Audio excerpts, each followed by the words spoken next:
Magandang araw sa'yo. Alam mo habang binabasa ko itong mga source na pinadala mo, may isang analogy doon na talagang tumatak sa isip ko, hindi ako binitawan. Oh, ano yun? Sinasabi doon na sa paningin ng Diyos, ang lahat ng bansa sa mundo, lahat ng history, lahat ng power, ay parang isang patak lang ng tubig sa loob ng isang timba. Oo. Grabe yan. Isang patak lang, at parang yun yung nag-frame ng misyon natin ngayon. Based sa mga source mo, ang tanong natin ay ito, kung ang buong realidad na alam natin ay isang patak lang, ano ang itsura ng karagatan? Yan ang perfect na starting point. Dahil yung pinaka-central theme sa lahat ng materyales mo ay yung pagsubok na unawain ang isang konsepto na halos hindi talaga kaya ng isip natin. Oo, Isang pag-iral na napakalaki, napakakumpleto, na ang universe natin, hindi lang siya basta maliit kumpara dito. Ayon sa mga tekstong ito, ang universe ay nasa loob niya. Exactly. At doon nagsisimula yung pagka-mind-blowing niya, no? Paano mo uunawain ang isang bagay na siya mismo ang context para sa lahat? Tama. So kung handa ka na, sabay nating sisirin yung karagatan na yan. Okay, let's unpack this. Unahin natin yung mismong idea ng scale. Kasi madaling sabihin na malaki ang Diyos, pero yung mga source mo, binibigyan nila ito ng sukat na nakakalula. May isang idea dyan na paulit-ulit na lumabas, yung pagiging uncontainable niya. Ama. At ang isang classic example na binanggit dyan ay galing sa 2 Chronica noong dinidedicate ni Solomon yung templo. Oo. Sa gitna ng lahat ng paghahanda at ginto, sinabi niya, ngunit mananahan ba talaga ang Diyos sa lupa kasama ng mga tao? Narito, ang langit maging ang kalangitan ng mga kalangitan ay hindi makapaglalaman sa iyo. Sandali, yung kalangitan ng mga kalangitan, anong ibig sabihin niyan sa konteksto nila?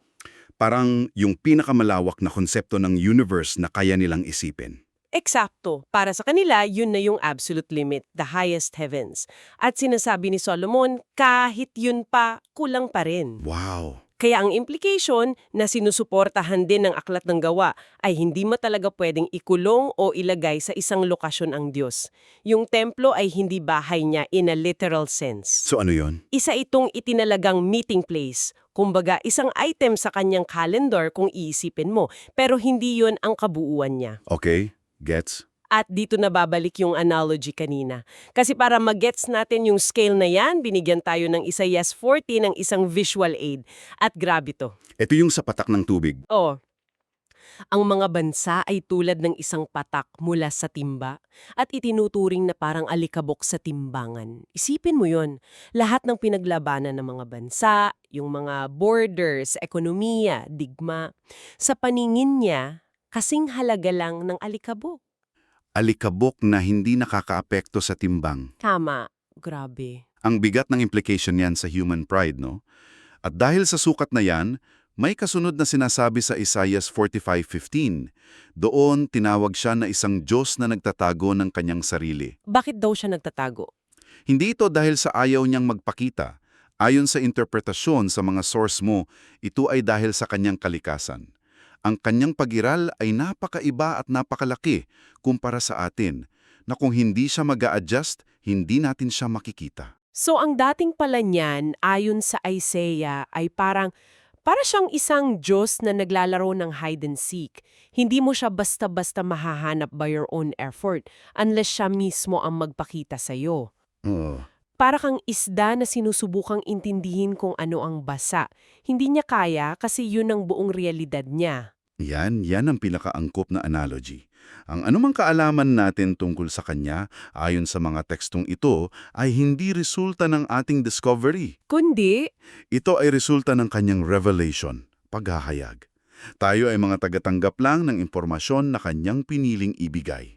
grabe, kung ganyan siya kalaki at halos di maisip, parang ang layo-layo niya, no? Parang isang cosmic force na walang pakialam sa alikabok. Mukhang ganon, pero Pero yung susunod na punto sa mga source mo, binabaliktad ang ideyang yan at sinasabing mas malapit pa siya sa atin kaysa sa sarili nating hininga.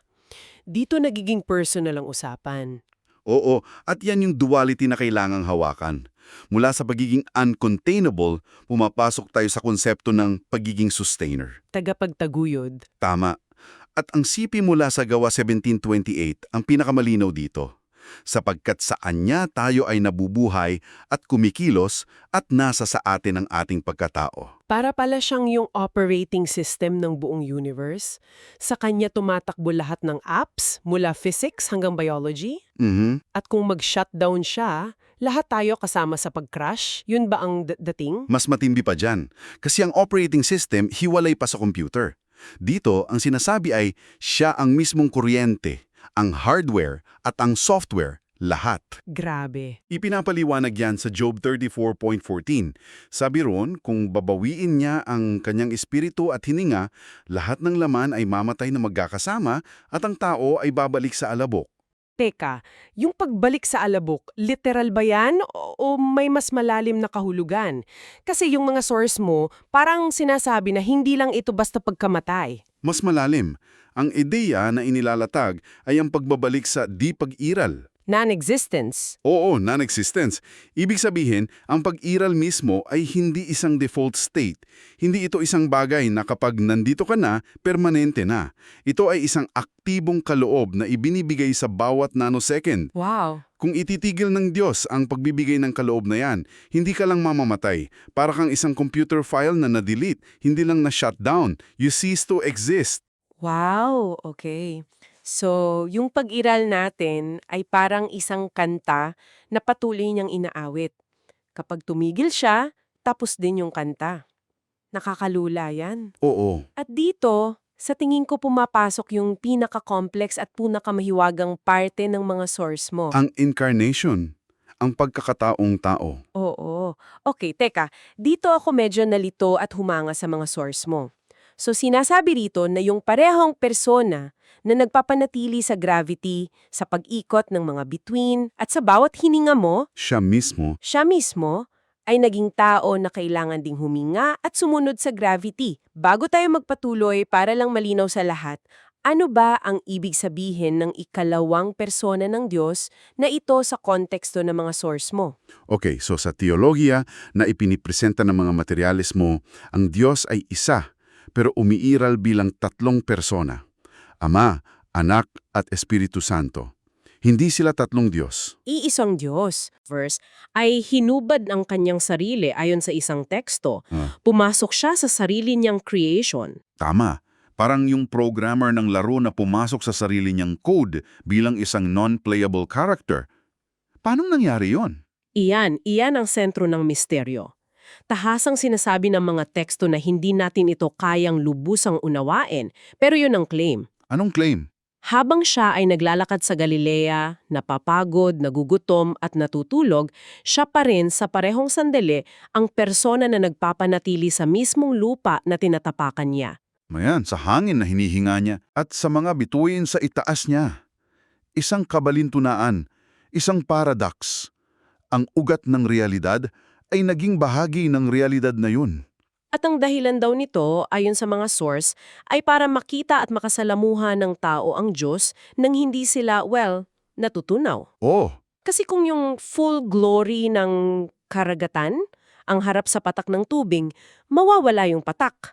So nag-manifest siya bilang isang patak din. isang perpektong paraan para ilarawan yun.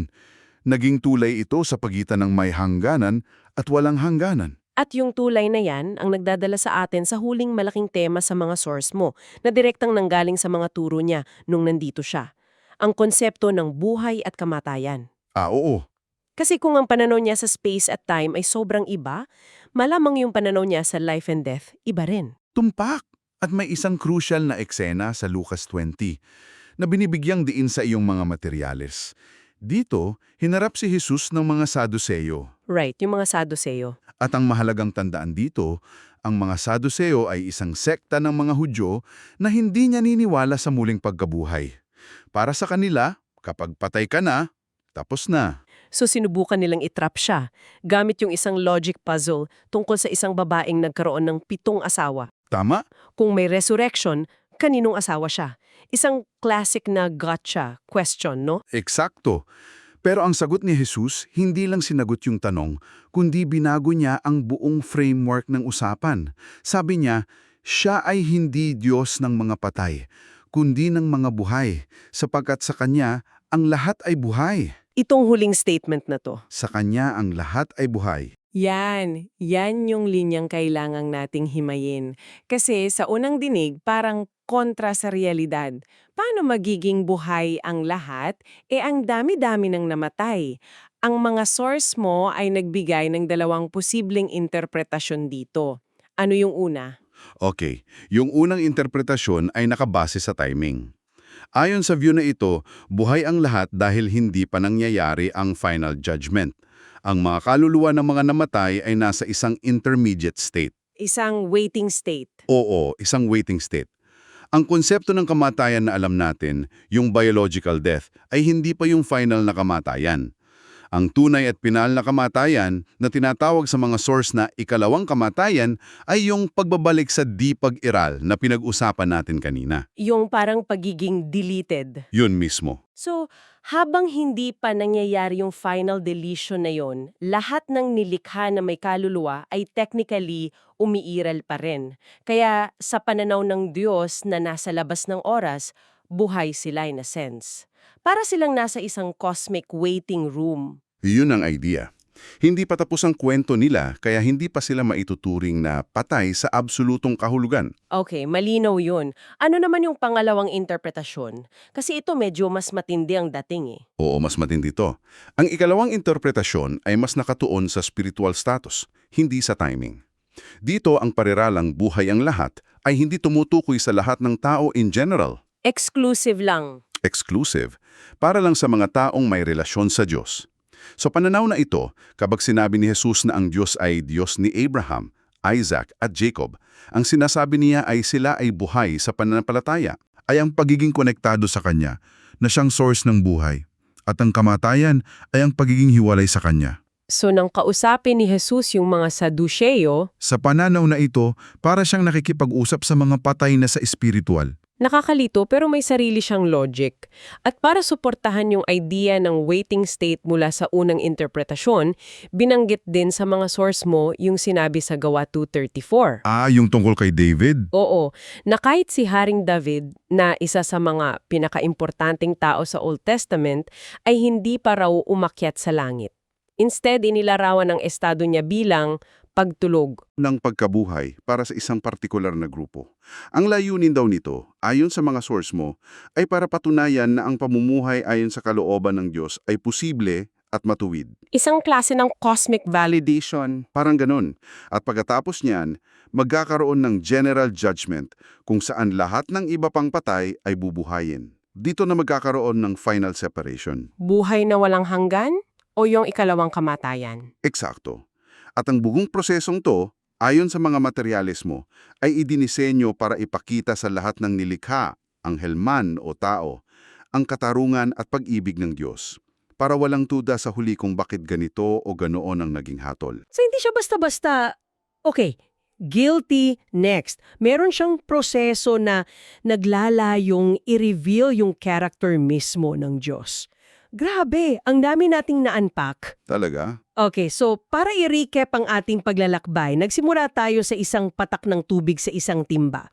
Nakita natin ang isang Diyos na napakalaki, kaya't ang buong universe natin ay nasa loob niya. Uncontainable. Tapos, mula sa pagiging uncontainable, nakita natin na siya rin pala ang pinaka-intimate na sustainer, ang operating system ng ating pag-iral. Bawat hininga. Pagkatapos, sinubukan nating silipin ang nakakalulang misteryo ng programmer na pumasok sa sarili niyang code, yung walang hanggan na naging may hangganan. Yung paradox. At panghuli, nakita natin kung paano ang kanyang pananaw sa buhay at kamatayan ay umiikot hindi sa biological state, kundi sa eternal reality. Mula sa pinakamalaki hanggang sa pinakapersonal, isang paglalakbay sa iba't ibang antas ng realidad base sa mga tekstong ibinahagi mo. At dito natin iiwan ang ating huling tanong para sa iyo na babalik sa pinagmulan ng lahat. Kung ang lahat ng ito ay totoo, kung ang kaalaman natin ay limitado lang sa kung ano ang kanyang hinahayaan na makita natin, at kung ang buong katotohanan na alam natin, space, time, physics at ang mismong pag-iral ay mas maliit pa sa isang patak ng tubig kumpara sa kanya, ano kayang mga aspekto ng realidad ang umiiral sa labas ng ating pangunawa na para sa Diyos ay simple at pangkaraniwan lamang? Anong mga kulay ang hindi natin nakikita? Anong mga batas ng physics ang para lang sa kindergarten level ng universe? Ano ang nasa labas ng timba?